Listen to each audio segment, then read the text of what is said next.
In this video, I am going to explain myofascial connection of deep part of body from anterior part of neck to inside part of thorax to inside part of abdomen. This deep connection is very important. I am showing you very broad view of anterior part of body.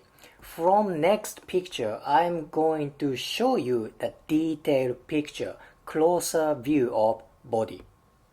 This is closer view of anterior neck. I want to focus on this muscle. This is longus colli.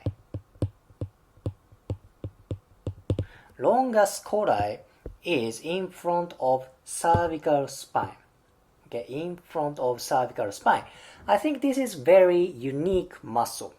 Most of neck muscles are on posterior part of cervical spines. Because these back muscles need to straighten up cervical spines to keep our neck vertical position, right? But longus colli is in front part of neck. What does it mean? That means there is myofascial connection on anterior part. That's what I'm talking about today, right? Next one is, I just highlighted, this yellow and white tissue. This is ligament, anterior longitudinal ligament. Anterior longitudinal ligament. This ligament is all the way down to lumbar spines. So basically, this ligament is everywhere in front of vertebra. So this connection can go to all the way down to lumbar spine. I'm going to explain this ligament for later. Okay? So, longus colli is in front of cervical spines. So that means longus colli and anterior longitudinal ligament has myofascial connection right here. So if longus colli gets tight, maybe this tension can go to anterior longitudinal ligament and all the way down to lumbar spines. Okay, this connection is very important. For more information, there is trachea. There is esophagus in front of cervical spines. So you can say these internal organs of cervical part has connection with longus colli because longus colli is posterior to these internal organs. If these internal organs get dysfunction, that can affect longus colli. Dysfunction via internal organs.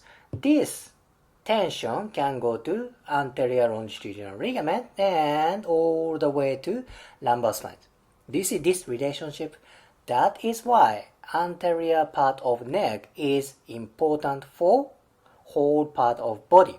If people think about neck tightness, most of people focus on back side of neck, but as equally this is important place. Okay, let's go to next picture.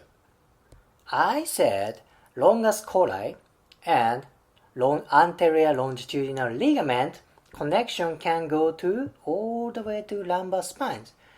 What's there?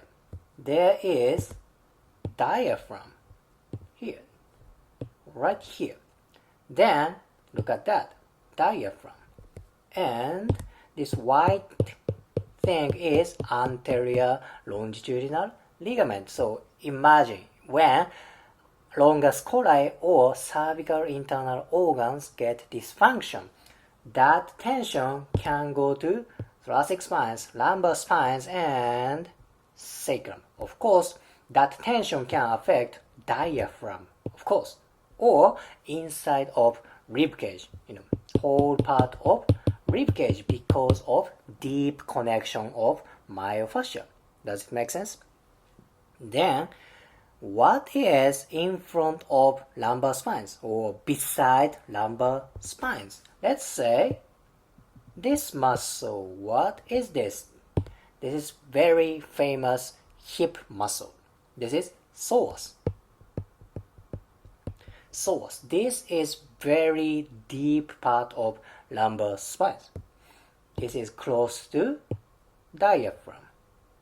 And this is also close to anterior longitudinal ligament. Again, when longus colli from cervical spines get tight, it can reach to lumbar spines. Maybe that can affect dysfunction of psoas. Maybe the longus colli tightness can affect diaphragm. Why? Because of myofascial connection. I am not saying tightness of longus colli always affects whole part of body.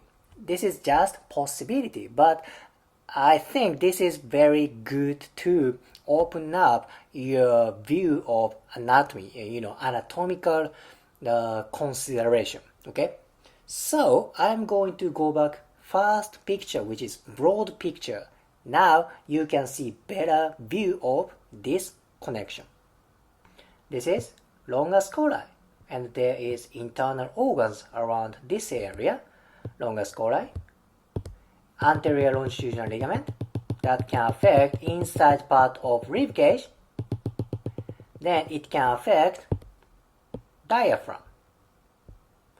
This myofascial connection can go to lumbar spines and sacrum. You see this longitudinal connection from longus colli and cervical area. What's there? There is psoas. There is diaphragm. So tightness of neck can affect rib cage, diaphragm, and lumbar spines. Vice versa.